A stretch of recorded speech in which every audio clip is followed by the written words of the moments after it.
The classic example of the Sunday competitor who rides for fun with his usual ear-to-ear grin is Malcom Smith. The only thing different between Malcom and the rest of the Sunday competitors is Malcom rides a greater variety of events, something different almost every Sunday. He seems to enjoy it more than anyone, and he's also the best.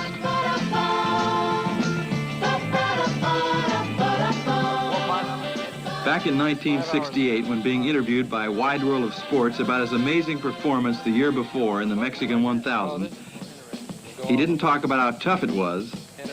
Instead, typical Malcom. Did you have any adventures during that 9 hours and something last year in this wild country down there? No, it was easy going down, but it was hard coming back. We had an old Volkswagen that a friend of mine drove down there, my co-driver this year, and we started back and it gave up on us, and we rode on a turtle truck with live sea turtles on the top of the turtles all the way for 5 days.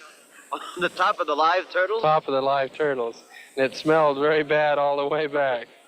On the starting line, most riders are nervous. Malcom's usually got a smile. Of the many events Malcom rides, he's particularly outstanding in the rugged off-road races like the Mint 400, a 400-mile race through the desert near Las Vegas. Like riding from San Francisco to Los Angeles through the roughest imaginable terrain and averaging 50 miles an hour. The race goes on night and day, and when it's all over and the other riders are almost in shock from exhaustion, there stands Malcom in the middle of the night with a big grin. Malcom is king of the Mexican 1000, a 1,000-mile off-road race down the peninsula of Baja California, Mexico. He goes so fast he should be in a class by himself. One year he drove a dune buggy to see what that was like and was running second before he broke down. Here again, at a pit stop, he didn't say dust, tough, tired. Instead, typical Malcom. Look like you're having a good time, Malcom. Oh, great. Lots of fun. See any incidents out there? Any problems? No. Turn around this way for just a second. Only one I ever see is Larry Berquist. Yeah, well, they're up ahead of you still. Yeah, we know. We can't keep up with a motorcycle. He couldn't keep up with the motorcycle that year, but every other year, the lone dust cloud across Lake Chapala was Malcom Smith and his motorcycle.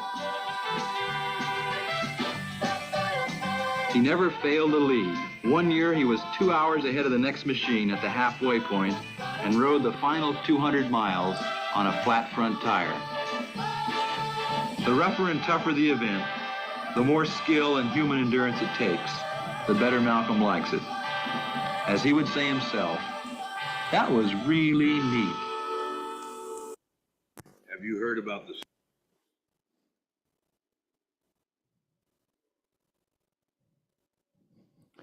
Oh, we'll see if this will work. Here it is.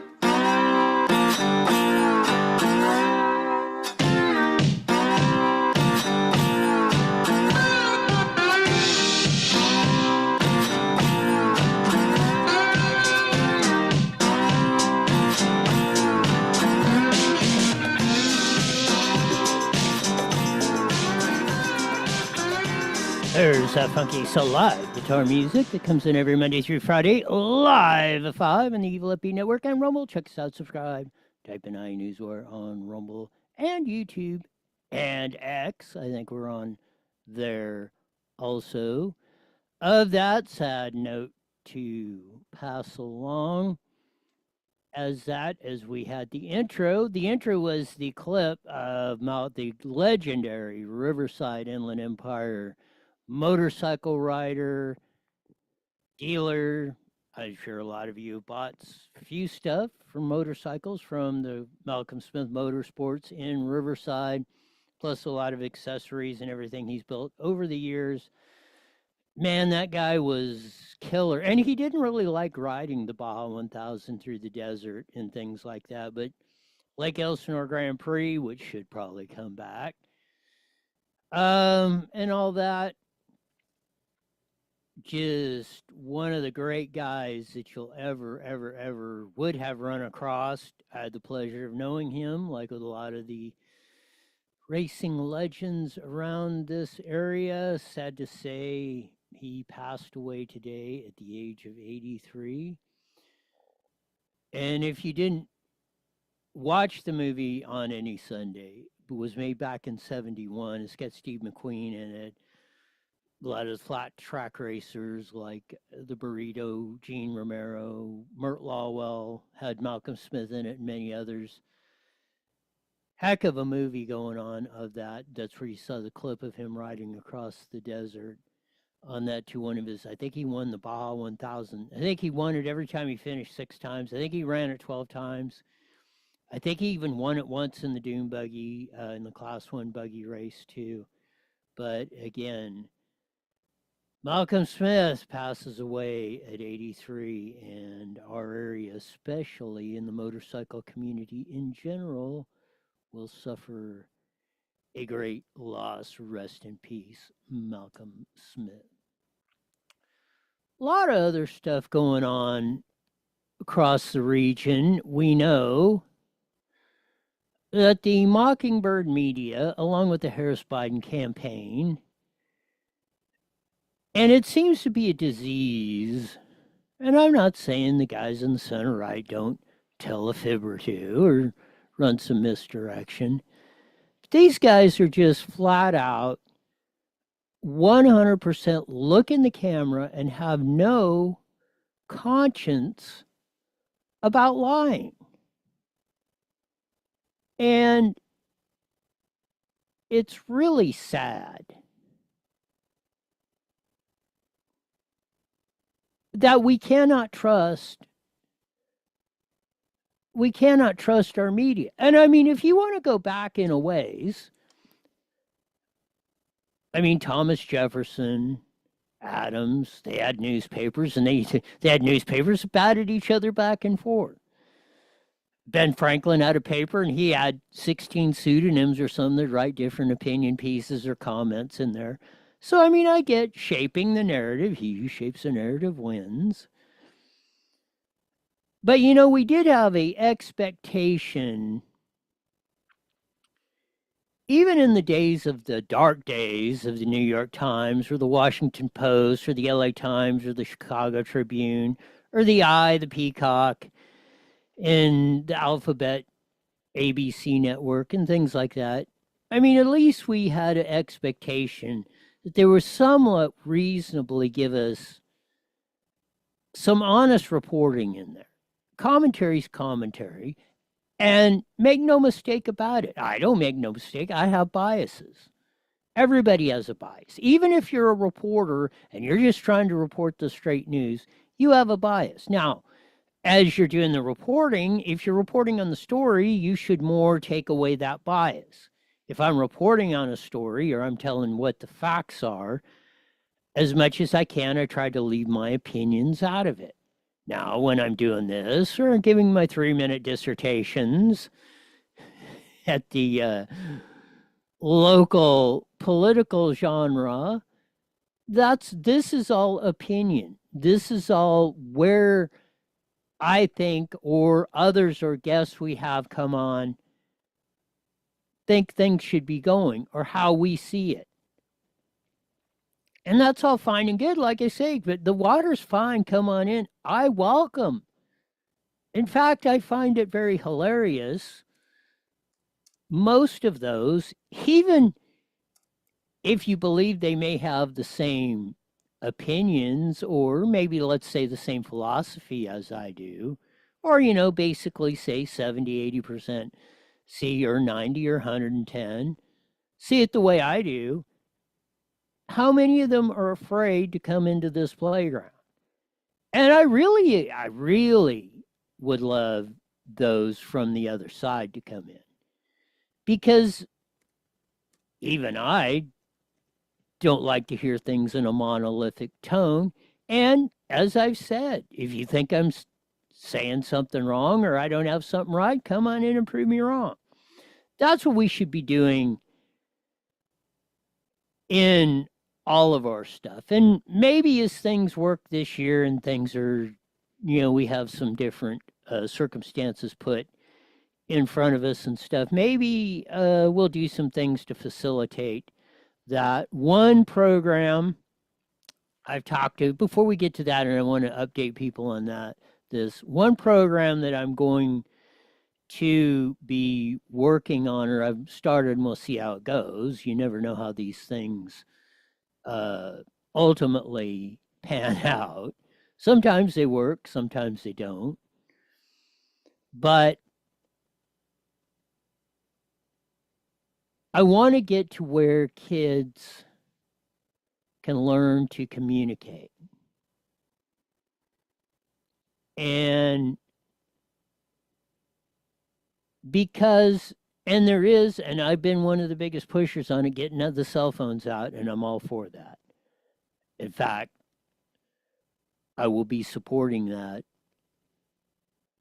1,000%, and any others that are not working in that, we will definitely get in there and say, hey, we need to get those out. On the flip side, we need to teach our kids how to communicate, not only with each other, but with, how do you communicate without looking at your cell phone or tapping on a screen? That's what we're missing in this stuff. And I'm working on doing a project for hopefully teaching, getting some experts in, maybe some off-site people in to get in there and say, hey, let's teach these kids how to speak. And we'll give you updates on it. We'll see how it goes. You never know how these things, they can die on the vine real quickly, as we've all seen. But we'll keep you up to date. That's some few things. But I'd like to get more people in here. Maybe we'll set up the studio a little bit different so we can get, some more cameras. I mean, I got microphones and stuff to do that. So we can get some more maybe roundtable discussions going on and stuff like that. But back to the subject du jour, which broke, David Fluff, who was Barack Obama's main campaign guy, one of the ones stalwarts in the Harris campaign, the Joe Biden campaign.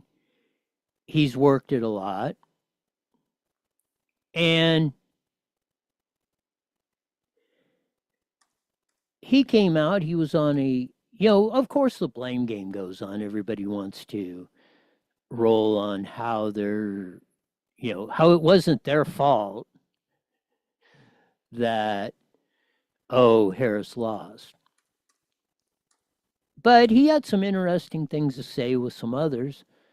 And we'll run the video clips.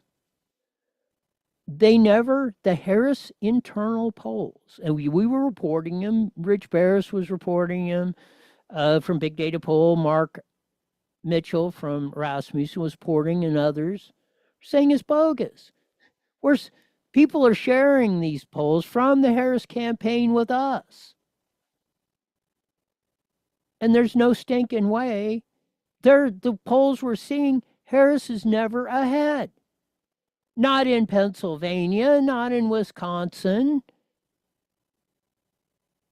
not in any of the Sun Belt states, none of them.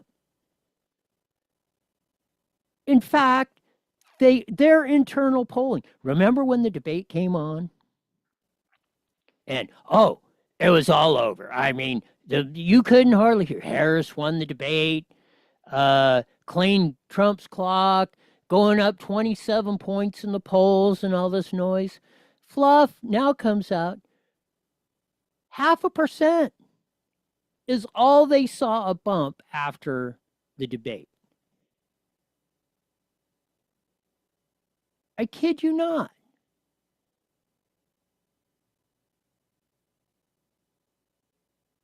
This stuff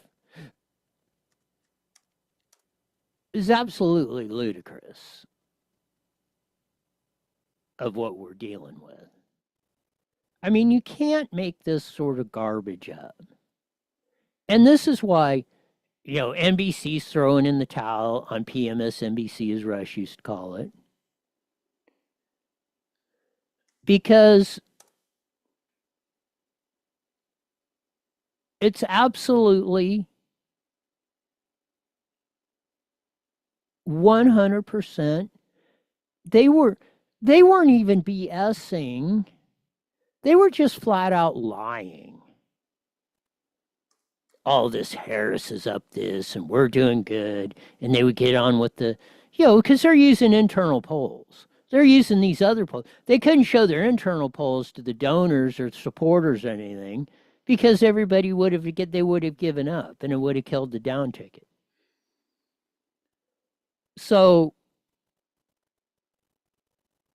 these cats came up with, oh, we're just going to lie through our freaking teeth.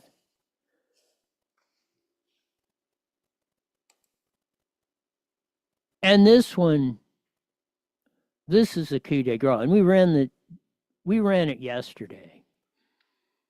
The Sharon Stone and the dude that, well, he got acquitted or whatever. He's the dude that capped off the poor lady at the film down in New Mexico. I don't know. I don't keep track of these goofball actors.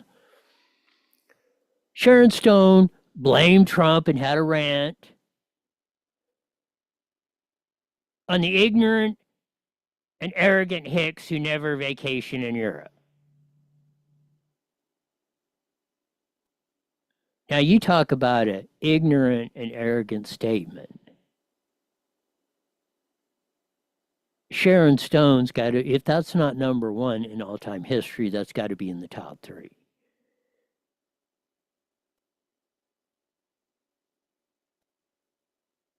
From the media, the ultra rich, the stupid rich entertainment crowd,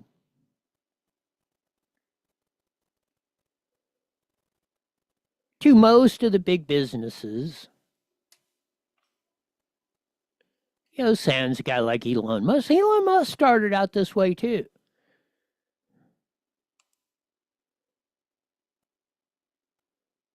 Of course, the great pollster, Mark Mitchell, put it out, Trash Poll Awards, and it got none other than confirmed than by David Fluff.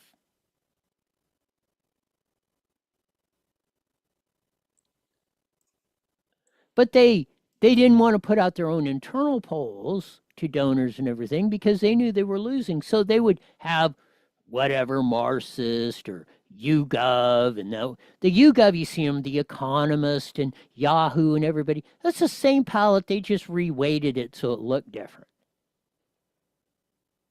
New York Times, CNN, supposedly the gold, and Seltzer, so the guru of Iowa, never gets it wrong, had Harris up by 3. When Emerson came out with a plus 10 Trump on the same day just before the election, and Trump actually won Iowa by 13 points. Emerson was down. Emerson was obviously 3 off, and Seltzer is 16 points off. Oh, but you heard on the Sunday shows, Meet the Depressed. Oh, I was in play. Abortions. Kamala's going to win. She's going to sweep all 57 states, as Obama said. Here's David Fluff, campaign manager for Obama, Harris, Biden, admitting it. Here we go. When we got in, my recollection is some of that snapped back, but we were behind. I mean, I think it surprised people because there was these public polls that came out in late September, early October, showing us with leads that we never saw. I mean, it was just basically a race that in the battlegrounds was 46-47, 47-48. So that's not where we started. We started behind.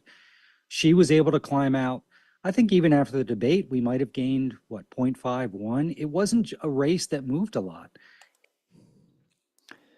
There's David Fluff. head strategist for the last 3 Democratic presidential nominees, saying they never had a lead. They only got a half a point bump at best out of the so-called debate that Kamala Harris wiped Trump with the floor with and all that. You heard that? You heard air raid sirens going off. They hired airplanes and helicopters to broadcast that to everybody in case you turned them off. Here's more from the fluffster. And so I think when you think about our own internal analytics, you know, if you have Wisconsin at 47-47, or Pennsylvania 48-47 Trump, let's say, which I think is where we had it at the end, you know, you've got to have undecided break your way more than your opponents, and you've got to get a little benefit from turnout, which we weren't able to do.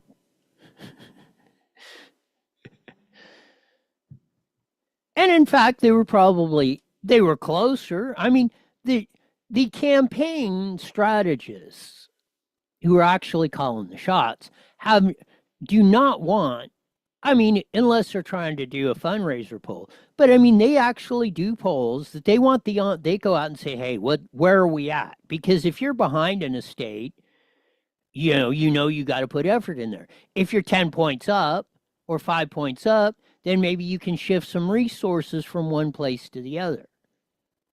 If you're doing it on phony polls, then you're going to kill your campaign right off the beginning. So the internal polls, the ones they look at, and they were fairly accurate. You know what? Trump won Michigan and Wisconsin by a point or so, 1.5, a little over 2 in the battle, or in Pennsylvania. Smoked it in the Sunbelt states. But I will say this, and I think the final deal is going to come out. Actually, North Carolina is going to be the right of Georgia, which Rich Barris, which almost nailed it. I mean, I think he was at 1.7 on the popular vote, and it's going to come in 1.6. He's just they did a survey of everybody, and Rich Barris, a big data poll, was the closest, within 0.1% of the popular vote. So we know they were lying through their teeth. Well, we're competitive here and that. No, they weren't. They knew. They knew that it was a Hail Mary pass for them to win. And they knew they didn't have it. That's why you saw those trucks coming into Philadelphia, Milwaukee, Wisconsin, Detroit. The ones that they caught them on film were the ones coming into Philly with the box van trucks, 3 or 4 of them, followed by cars with California plates. Well, fortunately, this time, those box of ballots, we discovered these, which I told you was going to happen in 2020. I was one of the few people that told you how they were going to steal that election. And I told you after 16, Trump, well, we had arrogant Hillary.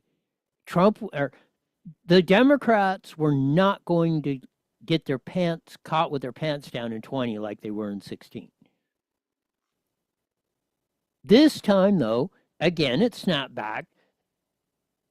The Trump team, especially, some of the Republicans finally got it, and they were at least prepared somewhat.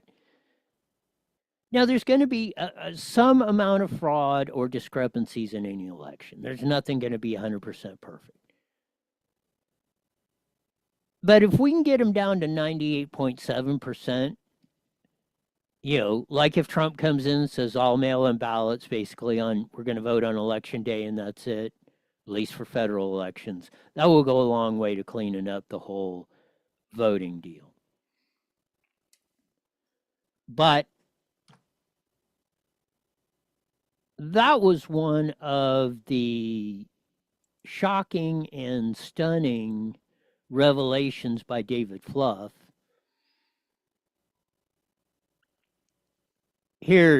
And Mark Mitchell put it out, he was consistently almost the whole way, 2 points. Trump 2-point lead for the last 2 months. And I mean, he was like 2.4, so he was a little bit off. He was a little on the Trumpy side on the popular vote. But he was way within the margin. He was less than a point off, which is way within the margin of error. But Mark Mitchell and Rasmussen, Leffer, but bunch of those ignorant, arrogant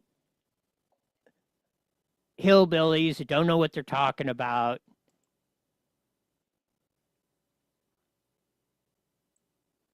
Here's more from the fluster. And this is really where elections are won. But it will surprise you. And don't let people. This country, if you put a dividing line in it, is more center right than center left, even with the assault on the wokeism the last few years. Here's the fluster. It's always worth reminding people. It's really hard for Democrats to win battleground states. Let's look at Pennsylvania. 25% of the electorate is liberal, roughly. 34% is conservative. By the way, in most battleground states, that conservative number is over 40. So in every battleground state, there's more conservative than liberals.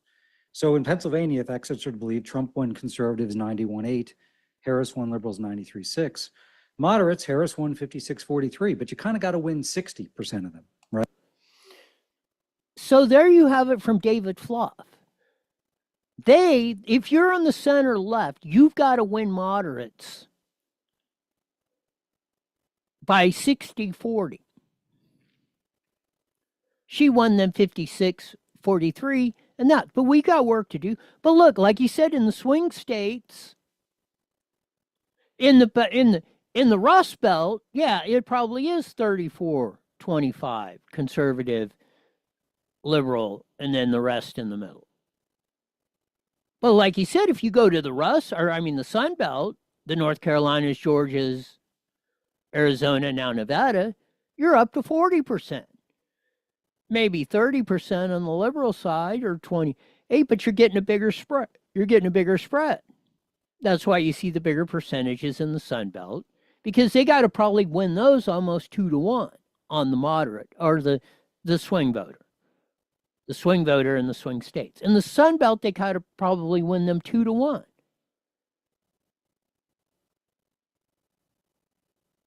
More from the fluster. Right? For Democrats to win battleground states, it is a false choice.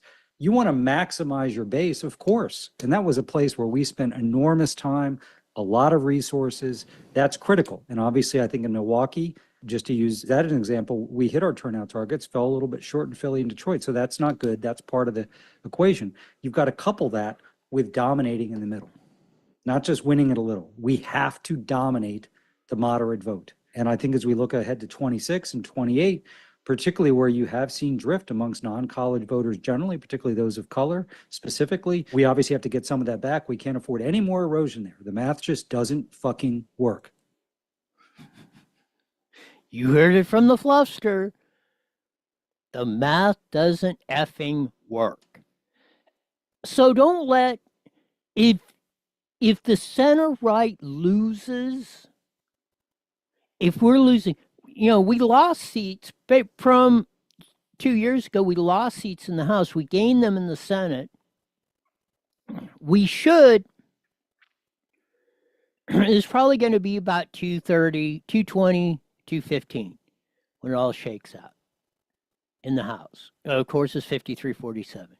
If we would have had our act together in the center right, we would be 57, 58. We should have picked up 4 or 5 last one. We should have picked up 2 more.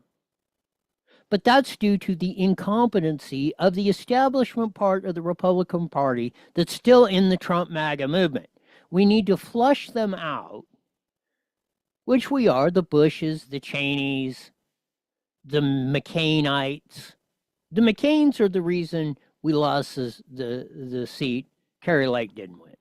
I can guarantee you, if Mark Lamb was the Republican nominee, he'd have wiped the floor with Gallego. Kerry Lake blew Gallego out in that. It's just that you have the McCain wing of the party, which he was dominant in Arizona, where he was senator from, they hate Kerry Lake.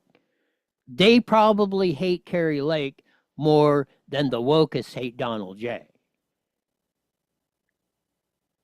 That's why Trump can win Arizona by, well, if you want to round it up, 6 points, and Kerry Lake's losing by 2. That shouldn't have happened. I thought if Trump was 5, he would have enough to carry Kerry Lake over. But the McCain dominance still, or the McCain influence, let me put it that way, not dominance, influence in Arizona, is still enough. Fortunately, most of those folks are aging and they will be departing the earth. And I'm not trying to run anybody out. But it is the younger movement, this working class, the MAGA Trump movement is the working class. It's bringing younger people in where they tended to be center left. They are now seeing the wisdom of free markets, of a guy that stands up to Mexico, Canada, and China, and anybody else and says, hey, we're not playing your game anymore for any reason.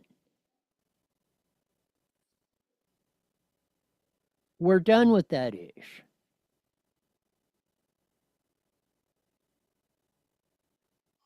And holy Toledo, man.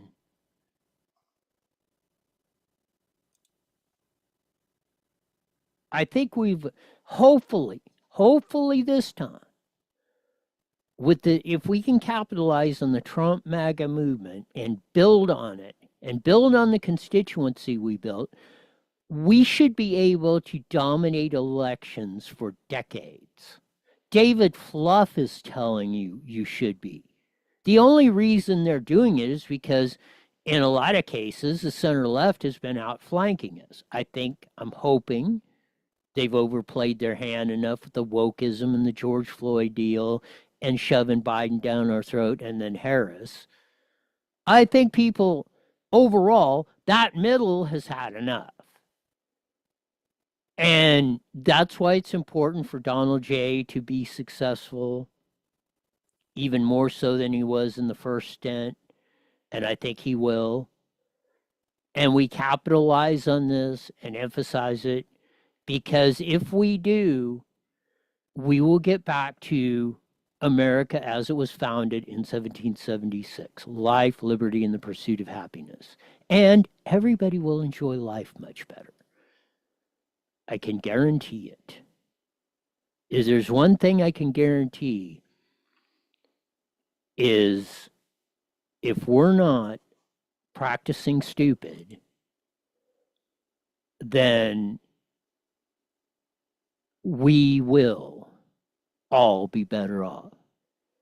And hopefully we're starting to flush out the stupid more and more each day on that, because if we 5 seconds, 5 seconds. If we lose it this time, we're in deep endings, as they say. IE Newswire Daily is on the air. Following is a paid program. Claims expressed are those of the program producer and are not endorsed by this station. Opinions expressed are not necessarily those of radio station KMBT, its management, employees, or affiliates.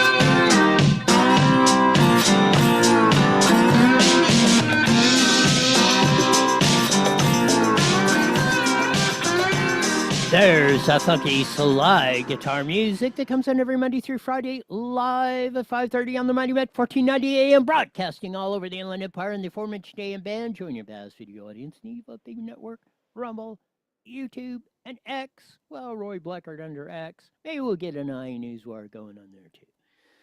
Oh, man.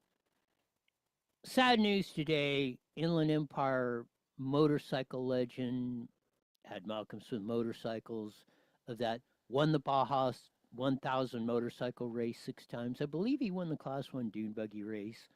I know a lot of you bought motorcycles and accessories and stuff from Malcom Smith motorcycles down in Indiana in Riverside.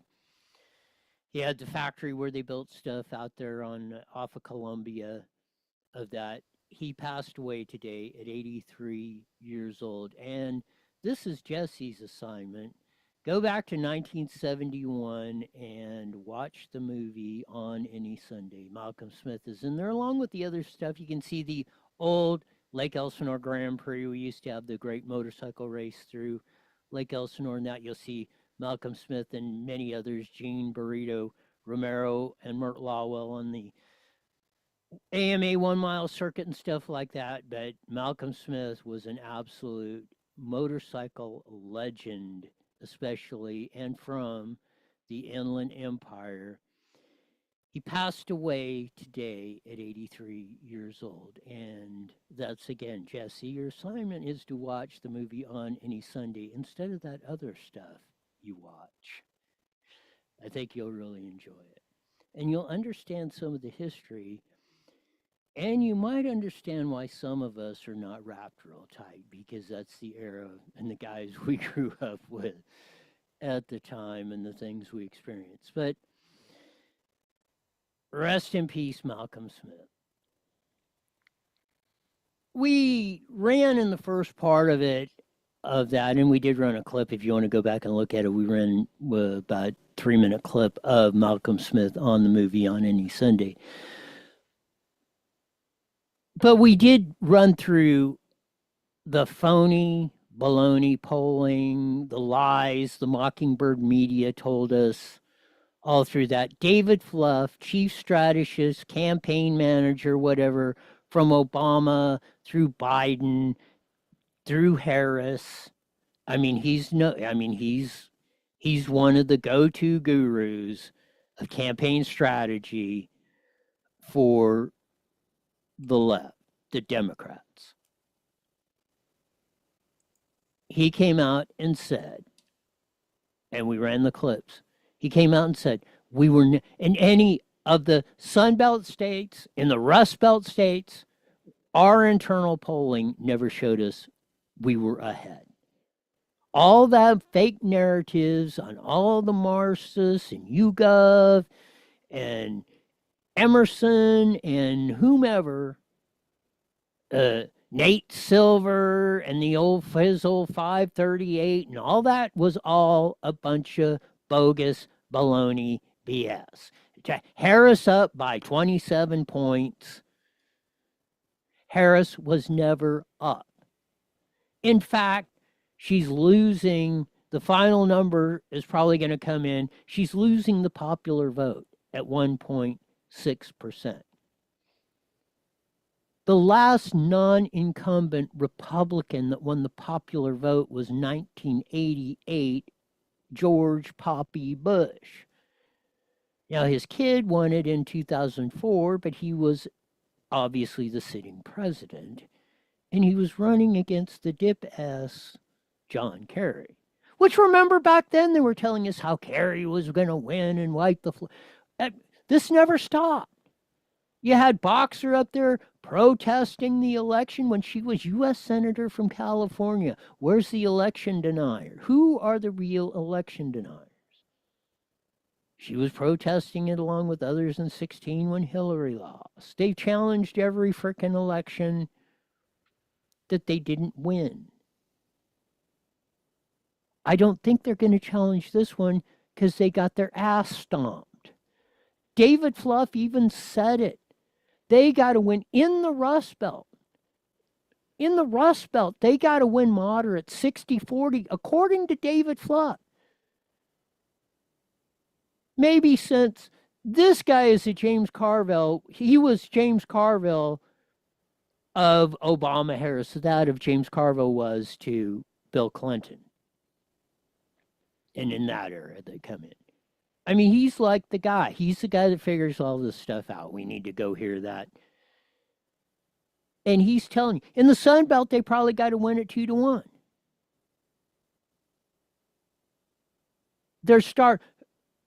Republicans, center-right, are starting out in the Rust Belt, probably plus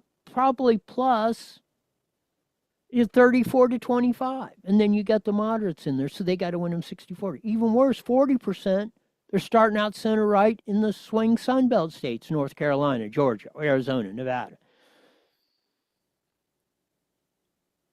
They probably got to win them 2-1. There is no excuse if we don't blow it in the Trump MAGA movement in this 4 years. And if we can flesh out the Bushes, the McCainites in Arizona, the Bushes, the Cheneys, we can flush them out, give them to the Democratic Party or whatever they want to do over there. We can finally flush them out. We, if the center and right, freedom and liberty, original classical liberals, and go look, that's what the original found. George Washington, Thomas Jefferson, Thomas Paine, Ben Franklin were all called classical liberals back when they started this country in 1776. It's the goonballs that hijacked the term liberal right around the Franklin Roosevelt time, maybe a little bit before, but in the early 1900s is when they hijacked the term liberal, because classical liberal means, the definition of that was in the preamble to the Declaration of Independence of life, liberty, and the pursuit of happiness. With the Trump MAGA movement, we have the opportunity to get that back. David Fluff, chief strategist, is telling his side we're in deep doo-doo, as George Poppy Bush said back in the 80s. This stuff is like 100%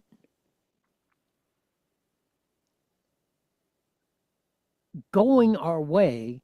We just, again, if we can flush out the last remnants of the establishment,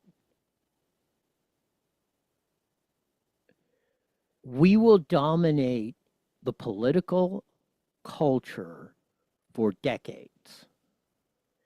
This election in 2024, if we straighten out our elections, if we get basically fair elections, if we bring free market principles in, if we allow you to collect the true value of your labor and you get to decide where it goes, not somebody in Washington, D.C., not somebody in Sacramento, not somebody at the county of Riverside or city of Moreno Valley or Riverside or Temecula or San Bernardino or anywhere else, you.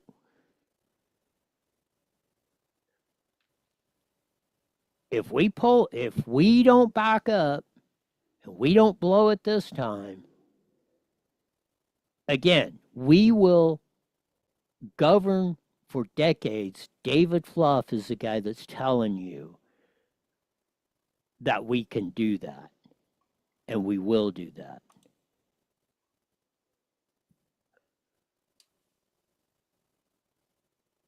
It's up to us not to blow it.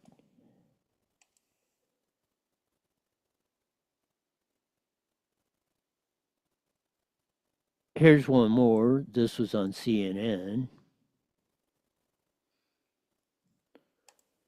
Here we go.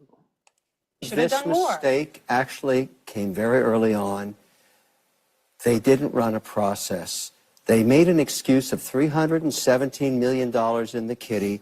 They kept the same campaign manager and said, we will anoint this faulted, broken candidate who was inconsequential in her vice presidency, lost in 2019, as you detailed, complete loser in 2020, never could articulate anything, had no compassion for people.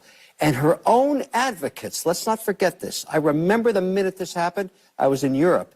She went on to The View. All those women wanted her to win. They threw her a softball. They threw her a second softball. She was so weak as a candidate, she couldn't even answer that she would do something different. It ricocheted around the world. She was finished. Well, let me go. They will never do that again. I said at the The beginning root that she of should have this done more. mistake. She was finished. That's a great venture capitalist, Kevin O'Leary on CNN. And that's the way we have to take the fight. Did you notice the lady in the pink shirt? The wokest, oh, Harris going to win over abortion and all this other crapiola.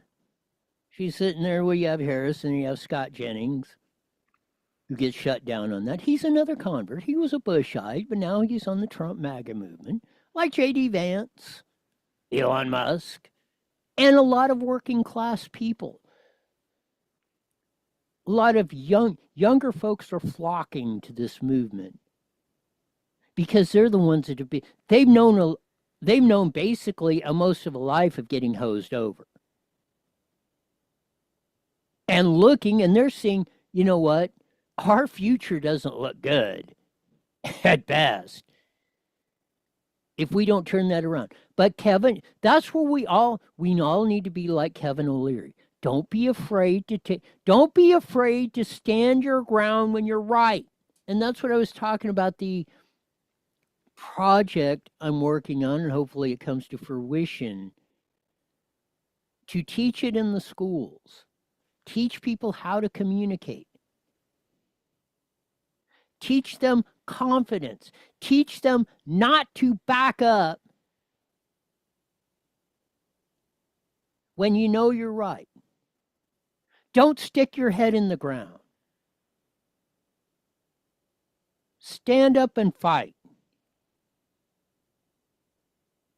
Watch a good movie like on any Sunday.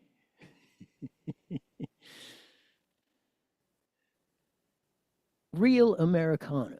Real guys with balls. You'll watch men who acted like men, like the late Malcolm Smith, who passed away today.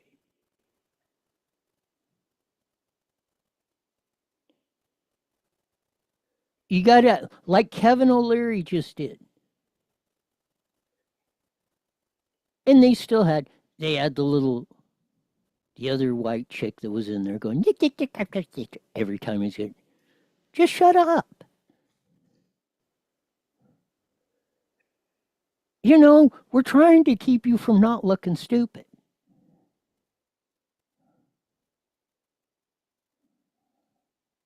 Even like I said, when Kevin O'Leary was talking about it, and the pink little lady was going, David Fluff allowed us to say this. Oh, well, you know, our side is going down. We're looking at losing these elections. We better start getting on board or getting our act together. You know, if we can get the debate back to where we're debating policy instead of shouting at each other, but it's the left that's tried to pull this crap. So again, if that's the way you want to play the game, David Laratellas, Corey Jackson, Victor Manuel Perez, Ulysses Cabrera, Extian Gutierrez, and I'm talking about the guys local here, then that's the way we're going to play it. If you want to actually work for policies that are going to work, if you're actually going to do the words you're talking about, I don't want to hear words like transparency, accountability. I want to see you put that into action. I want to see you put policies. Everyone wants you to put policies in that are going to work for us all. And we're not going to put up with this crap. We're not going to put up with the drunk, high on cocaine, or whatever the hell's going on with Harris. And we seen her that even Megaphone McCain, Maggie, was saying, how could her campaign let her put that video out that we ran yesterday? And it's going viral all over the place. She's either drunk or high or both. 3 weeks after the campaign, I can see having a drink or something after, after taking a devastating loss like that, especially when people were blowing smoke up her skirt, telling her she was going to win. I mean, they were probably telling her she was 97 points ahead. You're going to win this by Hugo Chavez, 147%. I say that because somewhere in my brain it sticks out when he was running down there in Venezuela, I swear. Or it was somebody like that. That was leading the elections by 147% in some tin horn dictator totalitarian place that collapsed. But it can turn around quick. Just look at Argentina with Milei. 6 months. Those guys were starving to death down there. Puts free market reforms in, lets people earn, keep what they're earning, gives them hope and opportunity. Bam, in 6 months, Argentina's like a 180-degree turnaround. It can happen just that fast.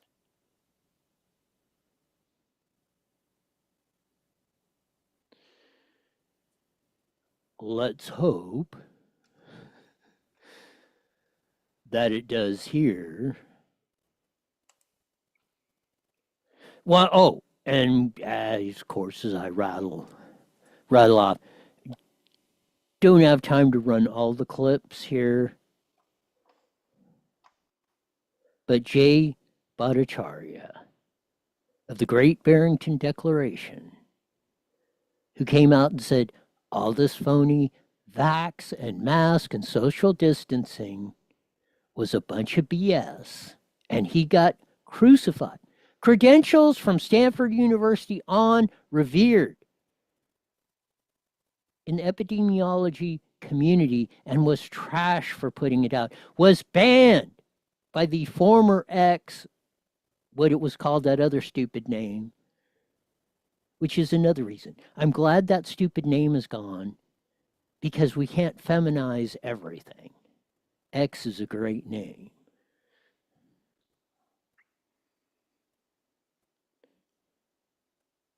And again, when it's balanced, they're having a heart attack, which X is now. It's got an equal number of Democrats and Republicans on it. Here's the great Jay Bhattacharya, new nominee for the National Health Institute. I bet you Fauci and Collins and Barrick and the crew over there are absolutely butt-puckering right now. I mean, I wish Matt Gaetz was Attorney General. We'll see how tough Pam Bondi is. But as I said, if Special Prosecutor Matt Gaetz comes in investigating COVID and Fauci and crew, holy, that would be even better than him being Attorney General, I think. Here's Jay Bhattacharya. I think the question is, why is the Biden administration still using its leverage to protect Dr. Fauci and his reputation? Why is that a major goal of the Biden administration's policies? He's still the golden boy, Dr. Fauci, of so many communities in the United States that I think that is out the window. Jay Bhattacharya, who was crucified for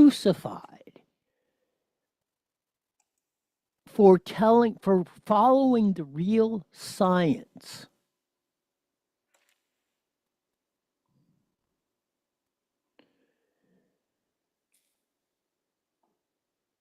He's going to be the National Institute of Health director.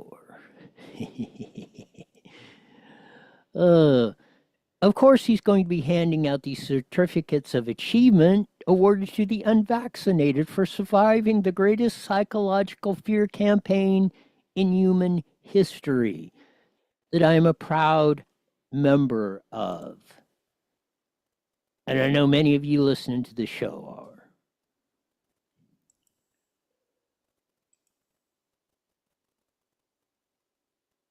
We could not be more excited over some of the things that are happening.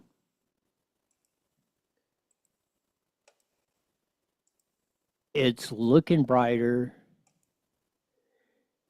Of course, Leticia Castillo won Assembly District 58, California, right here in the Inland Empire, Riverside, Corona. Jeff Gonzalez won down Imperial County, runs up through the east end of the lower desert into San Bernardino County. The other seat that flipped, both of them in parts of or completely in Riverside County. Here's Jeff Gonzalez fighting for our kids at what Coachella Valley Unified, which is a worse dumpster fire than Moreno Valley, at least financially. He was actually commenting at the school board meeting over the $44 million budget crisis going on. They went into closed session. They were there for almost 2 hours. We were out here waiting just to hear back from them saying nothing to report. We have a huge budget shortfall in this district and nothing to report. The people got up, they were angry. They want transparency, and that's not what they're getting. And it's unfortunate that they're not getting it. But I'm here to let them know and let folks know we need to know what's going on. We want transparency, and we want the school district to start letting the parents, the teachers, and the students know what's going on. That's new 36th District California Assembly member Jeff Gonzalez, who said we ain't putting up with this crap for no reason. This is the kind of leader we need. Ones who aren't afraid to step up. Men stepping up, being men, not hiding in the corner, not staring at your stupid phone. Use the freaking balls you were given and the mission you were put on this earth to do, and frickin' do it.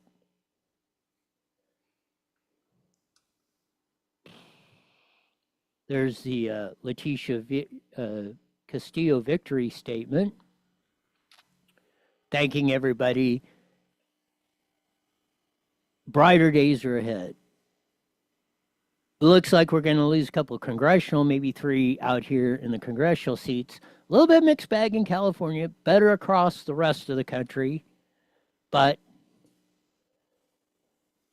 even in California, we've shifted right.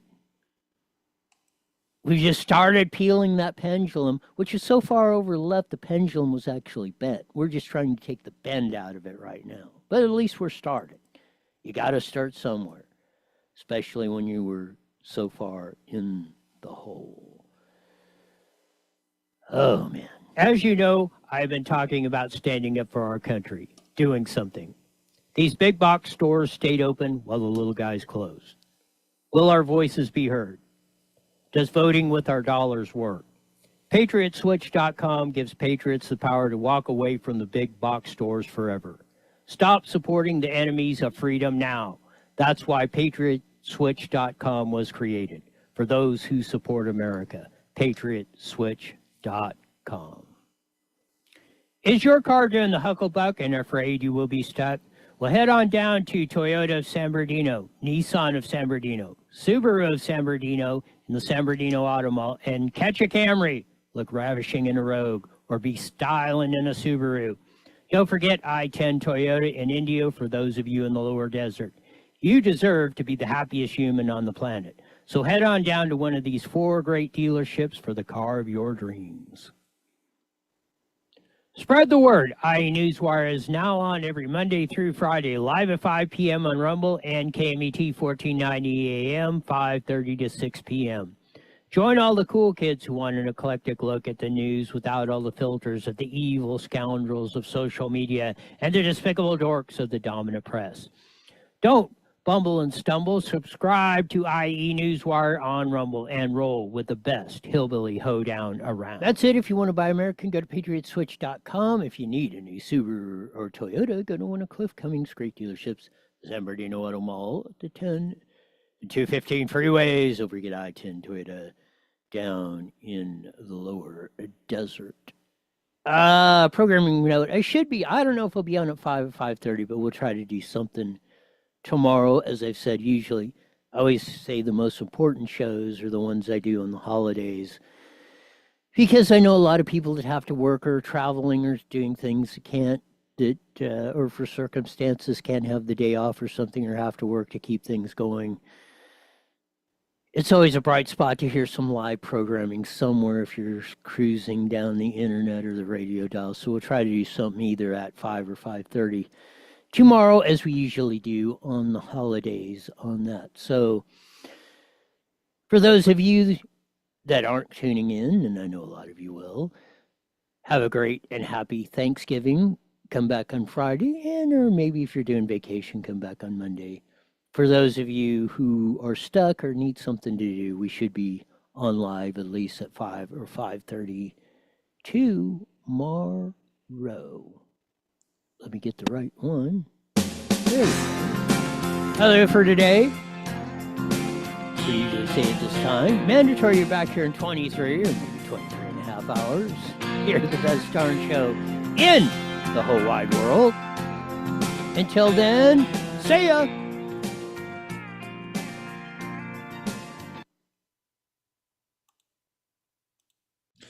All right, I'll talk to you tomorrow. Okay. Bye.